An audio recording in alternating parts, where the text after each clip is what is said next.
Hello guys and welcome to the new learning session of Dynamics 365 Finance and Operation. And today what we are going to learn about D365 feature is the consignment inventory and the concept of consignment inventory. How does it work in D365 and what is the concept of consignment inventory? To explain the concept of consignment inventory, here we have a small presentation that explains that what consignment inventory is. In this explanation or into this picture, if you can see that supplier will transfer the material to a distributor or to a company, where supplier will only transfer the material and this distributor will transfer the material to the warehouse, or supplier can directly transfer to the warehouse of that company.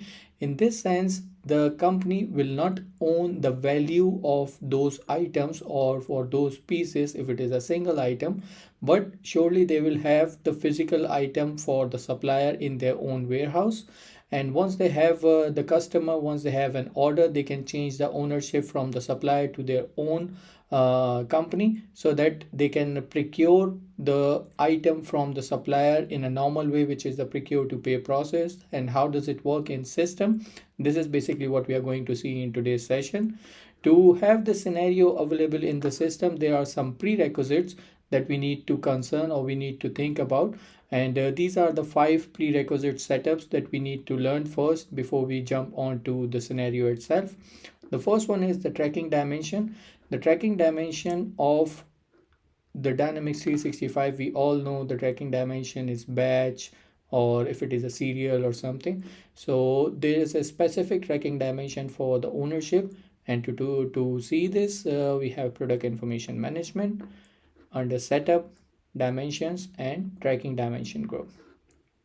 I'm using the Contoso data, so the owner tracking dimension is already created. If you're using your own company data, so you need to make sure that this dimension group is created for the trackings, and this checkbox should be enabled. The rest of the configuration is as per the organization, as per your needs. If you want to include the physical inventory checkbox or the financial inventory for the transfers and so on and so forth. So this is one of the main setup that we need to include into our configuration while we are performing the consignment inventory process. The second one is item model group. Item model group is we are already knowing that this is one of the mandatory setup in D365 to create an item or to process a transaction of that particular item. To see this, we have inventory management module, setup, then inventory and item model group. Please keep in mind that the consignment inventory process works only with the two valuation method, that is standard or moving average. If you want to use the FIFO, LIFO, weighted average by date, system is not basically supporting as of this moment. So only two valuation method, one is moving average and the other one is standard. These are the two valuation method that are supported by Microsoft for the consignment inventory process. Hopefully they will include the other valuation method into the future roadmap, but as of now, these are the only two valuation methods that you can select while creating a new item for consignment inventory.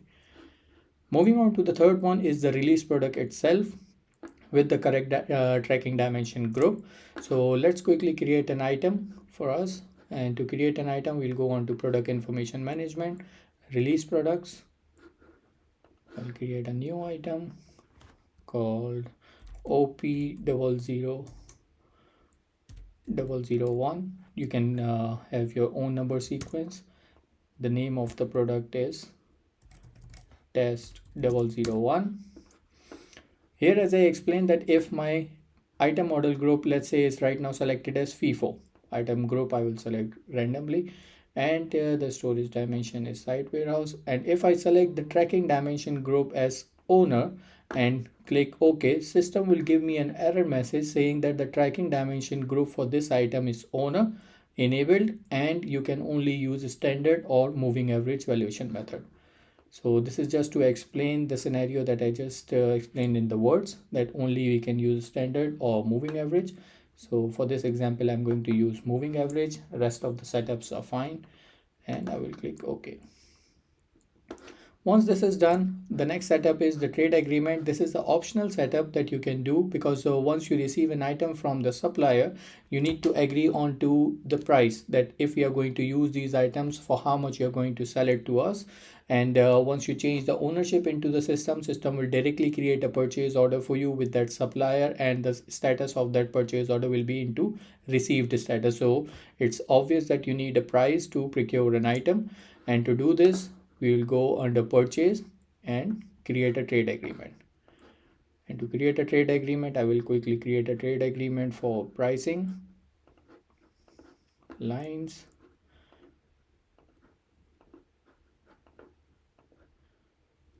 Only for one supplier that we are creating, and we are using the first supplier of 1001, and here it is OP site 1 warehouse 11, and the price that we are going to have is $20 for this. Post this.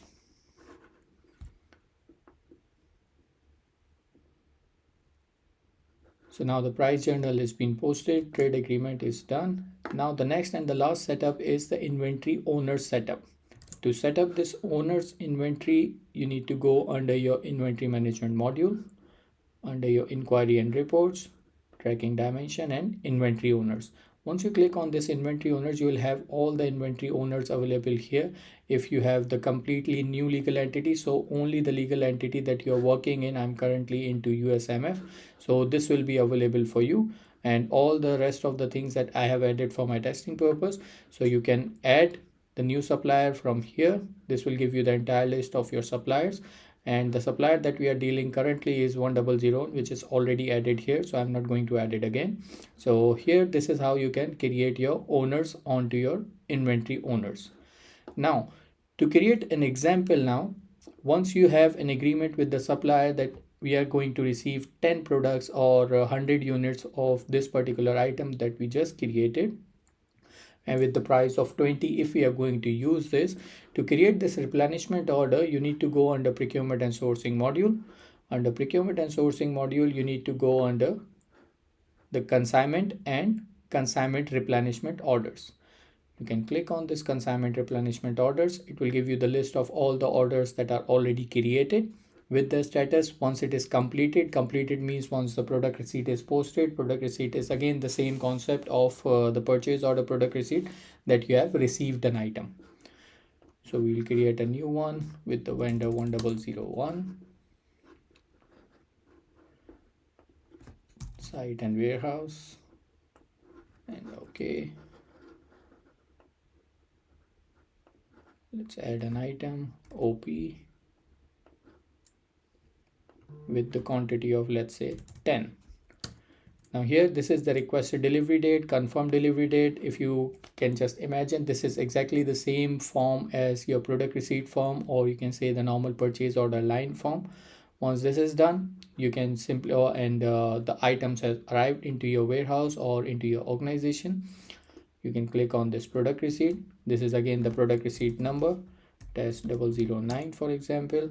The internal product receipt date and external product receipt date. External product receipt date is basically the date of the supplier's document. Maybe it requires a transit of 2 days or 3 days when the supplier has just sent to you. So this is again optional, so you can leave it if you don't want to select it, and this will be your transaction date.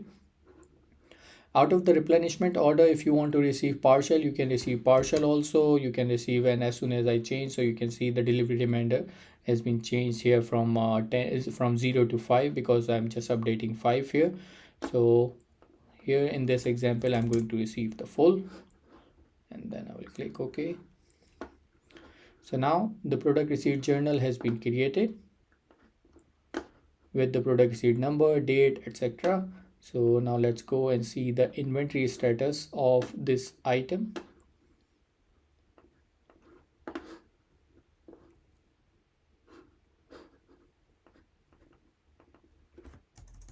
It's OP001. Here you can see that OP001 has been received with 10 quantity, with the owner dimension enabled as 1001, which is not my company. This is inventory owned item, right? So now if you want to see the valuation of this particular item, so even you can see it from here. If I click on the item number, it will give me only the quantity but not the financial amount of it. So you can see the cost price here is 0, financial cost amount, physical cost amount, everything related to the numbers are 0 in terms of GL numbers, and the quantity is already updated as 10. Now consider that out of these 10 units, we have a requirement to sell 5 of them. So how to change the ownership from the supplier to my own inventory? To do this, I need to go under inventory and management module, under general entries, items. Here we have inventory ownership change. I will click on this inventory ownership change, create a new journal. This is exactly the same as movement journal, transfer journal, or any other journal that we create in the system. We'll add the item OP001, sorry,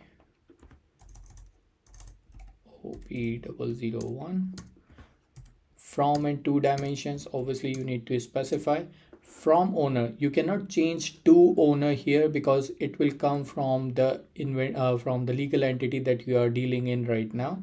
But from, obviously you can select, because you can have multiple owners for the same items. If you want to see on hand, so it will give you only one, or if you want to see all the owners, where I already know that this item belongs to 1001, so I can select this. Then I will specify the quantity of 5, and the rest of the information that you need to just fill in, or if you want to see. Then we have the workflow functionality available here, which I did not enable right now for this example only. This is exactly the same as movement journal workflow or any other workflow that we have available in D365 finance and operation, because this is something that now you are going to commit with the supplier. So you need to have a maker checker thing, or if you want to have a workflow on it, so system gives this functionality also, which is quite useful, I guess. And then I will post this journal. Once I post this journal, you can see the message details here. System is saying that purchase order number 201 has been created. And now if I go on to my accounts payable, all purchase orders,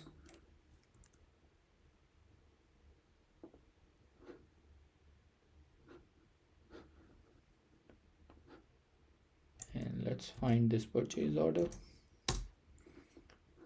So this is the purchase order that system has created with the confirmed status, and the most important thing is with the received status in terms of purchase order status. The approval status is already confirmed and the purchase order status is received, because we have already done the product receipt onto the replenishment order. So system does not say that okay, now you need to receive it again and do the procurement process one more time. So that's why the status already is been received. And here if you see the unit price, and if you remember, the trade agreement journal that we have done was for $20 per unit. And if you have any discounts or anything, whatever you set up onto the price and discount journal, it will reflect here. And now you will invoice and do the payment. That's a normal P2P cycle.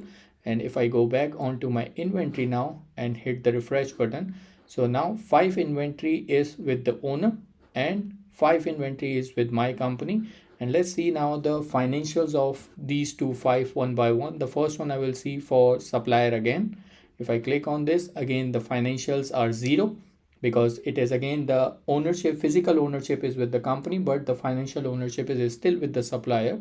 So that's why we don't have any financial numbers populated here. But now if I go back and see the second line, which is USMF ownership, and click on this, so now the cost price is 20, which is per unit. The physical amount is 100. The financial cost amount, because it's not yet invoiced, so that's why it's not you can say updated. The purchase order is not yet invoiced. Once it is invoiced, obviously the financial cost amount will be updated. But you can see here the cost price is 0. The cost price is 20 per unit, and we have 5 unit in our warehouse, in our ownership. So the total physical value is 100. So this is how basically the consignment inventory works. And now if you want to create a sales order, so let's see the sales order process also in this example. We'll create a new sales order here. because now I'm going to sell it to the customer. So let's select any random customer here.